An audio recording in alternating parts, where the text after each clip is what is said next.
우리가 어떤 알아차림이나 마음 공부를 할 때 이제 마음 공부가 점점 되어 갈수록 이 바깥에 있는 그 대상을 통해서 뭔가를 생각하고 판단하고 하던 것들이 내 안으로 돌이켜지는 것을 이제 경험적으로 저희 회원님들과 함께 할 때도 이제 확인을 할 수가 있는데, 그럴 때 이제 회원님들의 그 피드백은 내가 이것을 이제 이런 뭐 마음 공부를 하든 알아차림 공부를 하든 어떤 나의 상처를 치유하기 위해서 이런 그 심리적인 공부를 하든지 간에 결국은 내가 이 내 안에서 올라오는 것들을 보게 되는 것이 전부인 것 같다. 이제 이런 말씀들을 오늘 같이 나눴는데 아주 중요한 어떤 포인트 중에 하나라서 같이 나눠보려고 합니다. 그랬을 때 처음에는 이 알아차림이든 뭐 마음 공부든 수행이든 뭐든 좋아요. 내 마음 한 마음에서 일어나는 모든 것이니까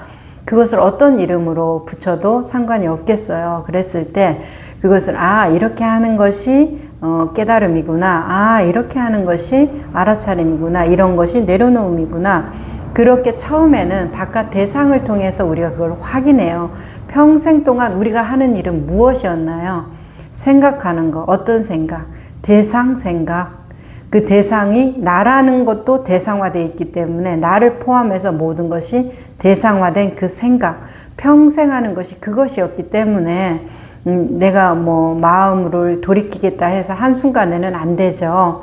그러다 보니까 그 대상을 통해서 분별한단 말이에요. 내가 잘 돼가고 있구나, 못 돼가고 있구나. 다른 사람한테 평가되어지는 걸로 우리가 흔들리고 휘청거려요. 또 그게 무슨 명상하는 사람의 태도야? 그러면 내가 마치 평가받는 것 같고 내 존재 자체에 어떤 내 그 지금까지 한 노력이 다 물거품이 된 것 같아서 잘 알지도 못하면서 하는 반발심이 생기기도 하고, 이게 뭐든지 다 대상에 대한 반응이에요. 내용물이죠. 그랬을 때 이제 계속 그래도 꾸준히 미진하게 해 나가다 보면은 이것이 대상이 밖에서 하는 말에 대해서 내가 별로 신경을 안 쓰게 되고 내 안에서 올라오는 것들을 더 계속 알아차리고 보게 되는 현상이 일어나는 것을 이제 안내를 하면서, 그리고 회원님들이 스스로 자기가 되어가는 것을 이렇게 얘기하면서 확인이 됩니다. 그러면 왜 이런 일이 일어날까요? 이제 오늘 나눈 얘기 중에 하나인데, 우리가 대상으로만 향했던, 그러니까 나를 판단하기 위해서 대상이 필요했어요. 그쵸? 저 사람이 하는 말에 우리가 왜 그렇게 울고 웃습니까? 그 사람의 말이 중요해서일까요? 아니에요. 그 사람의 말로 인해서 나를 판단하기 때문에 그래요. 보여지는 그 사람의 표정이 왜 그렇게 나한테 영향을 주나요? 나한테 가까운 사람일수록 그 사람의 표정이 중요해서가 아니라 그 표정의 바뀜이 나라는 나의 존재 가치에 대한 해석으로 이렇게 번역되어서 내 안으로 들어온다라는 것이에요. 그러면 밖에 있는 대상들이 정말 그것이 중요한 게 아니라 밖에 있는 대상에 대한 해석을 통해서 나라는 것을 우리가 정의했다. 그렇기 때문에 끝없이 우리가 하는 일은 맨날 생각인데 과거 기억 아니면 다른 사람 이야기 얘기하는 거 보세요. 오늘도 뭔가 얘기를 했다면 내 생각 얘기 아니면 생각 얘기 중에 과거 얘기, 미래 얘기 아니면 다른 사람 얘기밖에 없잖아요. 내 얘기 무슨 얘기가 있어요?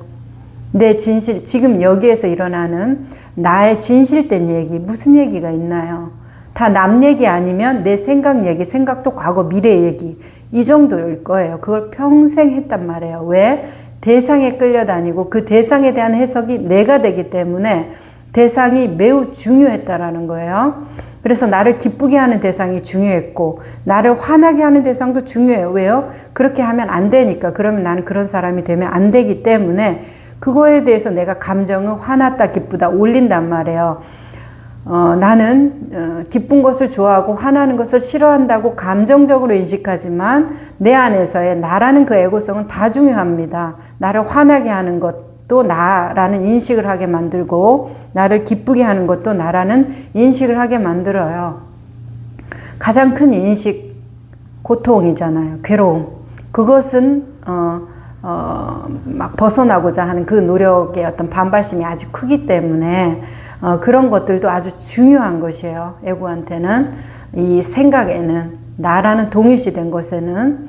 그랬을 때 이제 그 바깥 대상물로 나를 정의했기 때문에 대상이 중요했다가, 알아차림도 그래서 다 대상으로 가 있어요, 처음에는. 그러다가 이제 계속 해고 시간을 견뎌내다 보면은 그 사람이 어떻게 얘기하는지 별로 휘둘리지 않는 현상이 일어나요. 휘둘리지 않는 현상 중에서 하나가 말이 없어져 간다는 걸 확인할 수 있어요. 말이 없어져 간다는 거, 침묵하게 된다는 거예요. 옛날에는 다른 사람이 뭐라고 말하면 나는 이랬어, 나는 저랬어, 나를 주장하거나 이건 이렇게 돼서 그래, 저렇게 돼서 그래, 나를 이해시키거나 아무튼 말이 많아져요. 그런데 이제 계속 그 대상, 바깥에 있는 대상이 나한테 중요하지 않게 되고 내 안에서 올라오는 것이 무엇인가 알아차리다 보면 말이 적어지고 침묵하게 되는데, 왜냐하면 그 사람의 말이 중요한 게 아니라 그 사람의 말을 내가 어떻게 해석했는가가 중요했구나를 알아가기 때문에 그래요. 그러면서 내 안에서 진실되지 않은 것을 별로 말하고 싶지 않아요. 우리는 그전에는 이해시키고 설득시키고 나를 설명하기 위해서 어떤 아부와 아첨과 그리고 그 사람의 눈치를 보면서 그런 것들이 다 섞여가지고 나의 자존감, 나의 부정적인 감정, 가치 판단이 굉장히 많이 일어났단 말이에요. 그러면서도 멈출 수가 없었죠. 알지 못했기 때문에. 그 대상에 대한 나의 해석이 나를 이루고 있기 때문에 나한테 아주 중요한 거였는데, 이제 그것에 대한 것은 우리가 별로 생각하지 않고 그냥 대상물에 떨어지다 보니까, 그 내용물에 떨어지다 보니까 그것을 어떻게든지 바꿔보려고 대상을 바꿔서, 저 사람을 바꿔서, 저 사람 마음을 바꿔서 내 마음 좀 편하게 해보려고 그렇게 노력을 했단 말이에요. 하지만 이것이 계속 노연하다 보니까 그것이 아니었더라. 근데 왜 이런 일이 일어났지? 밖에 있는 대상이 그 사람 말이 중요한 게 아니라 그 말에 대한 나의 해석 때문에 내가 그렇게 울고 웃었구나. 그러면 봐야 되는 건 뭐예요? 저 사람의 말이 아니라 내 안에서 일어나는 해석을 봐야 되는 것으로 내 안으로 돌아와요. 반주하라 이렇게 많이 안으로 돌이켜서 비추어보라 이런 말, 회광반조, 이런 환원, 이런 말들, 돌이키는 말들, 이제 그때 일어나게 되면서 내가 고요해지는 선정의 효과를, 생각이 별로 많아지지가 않거든요. 다른 사람에 대해서 판단할 때는 생각이 많아지죠. 내가 모르는 사람인데 그 사람이 하는 말과 행동, 내가 아는 내 가족이라도 내가 그 사람은 아니기 때문에 그 사람 마음은 모를 거 아니에요. 그런데 그 사람 말에 대해서 판단하고 행동에 대해서 판단해야 되니까 얼마나 머릿속이 복잡할 것이에요. 하지만 그 사람들의 말이 아니라 내가 나만 돌이켜서 본다고 하면 얼마나 생각이 줄어들겠어요. 할 생각이 별로 없어요. 사실 해보면 내가 나만 보니까. 그러면서 저 사람이 말을 하니까 내가 이런 반응과 느낌과 감정이 일어나는구나. 그거를 알아차릴수록 저 사람의 말이 중요한 게 아니라 내 안에서 일어나는 것이 중요하더라.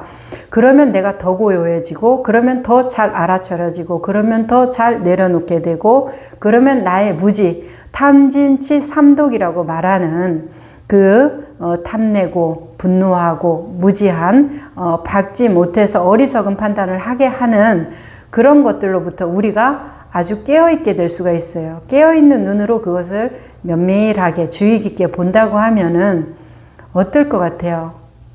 후회할 일이 별로 없을 거예요. 자책할 일도 별로 없을 거예요. 다른 사람 조종해서 마음 편하려고 하는 일도 안 생길 거다. 어떤 것만 있을 것 같아요? 나를 그냥 알아차리고 이 알아차림에 대해서 더 분명하게 알려고 하는 어떤 정진력이 더 커지죠. 왜요? 고요해지거든요. 마음이 아주 편안해집니다. 잠도 잘 자요.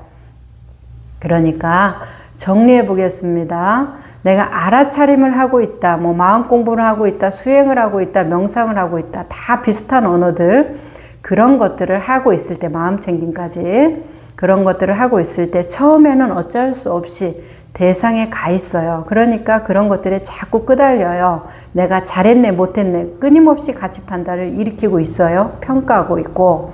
그 평가를 하는 거 괜찮아요. 그렇게 계속 하면서 뭐를 봐야 된다.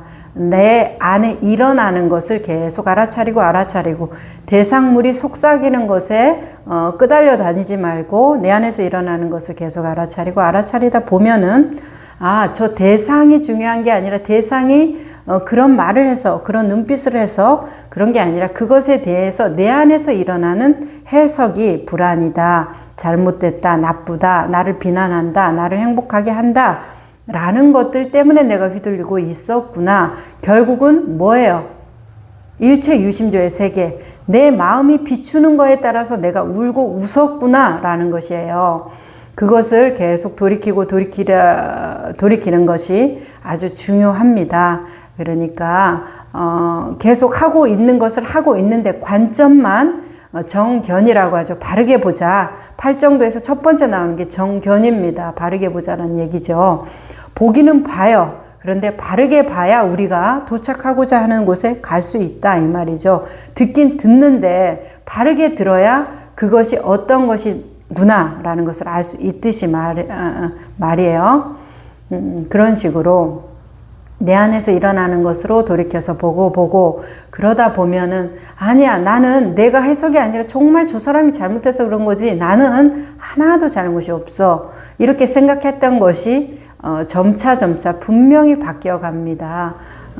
오랫동안 지켜본 결과, 저희 회원님들과 이렇게 안내해 본 결과 내 생각은 나는 정말 저 사람 잘못인 것 같은데 이게 내 해석일 수도 있나? 이렇게 여지를 열어두고 좀 더 유연하게 받아내고 계속 나를 알아차리는 연습만 나는 하는 것이지 다른 거 신경 쓰지 말고 내가 잘했네 못했네 또 넘어졌네 또 잘했네 이런 거 평가는 너무 일러요. 평가는 아주 이릅니다. 우리가 하는 모든 평가가 거의 다 일러요. 죽음의 순간 하는 평가도 이를지도 몰라요. 그러니까 평가는 내리지 않고 단정 짓지 말고 좀 더 유연하게 그리고 나를 알아차리는 거 그것에 조금 더 주의를 기울이고 깨어 있으면 내가 어떤 수행을 하든지 분명히 효과가 있을 것이에요. 과정 말했죠. 내가 좀 더 고요해진다라는 거. 명상 굳이 하지 않았는데도 고요해져요. 생각이 사라지는 게 명상의 효과잖아요. 그러면 분별이 사라지고 생각이 사라지는 것이 내가 판단하고 생각하고 해석하는 것들 때문에 생겨났지 본래 그것이 있어서 어지러웠던 것이 아니었구나. 이제 이걸 확인하면서 고요해지고 깨끗한 자리로 가는 거 우리가 확인할 수 있습니다. 그렇게 한번 해볼게요.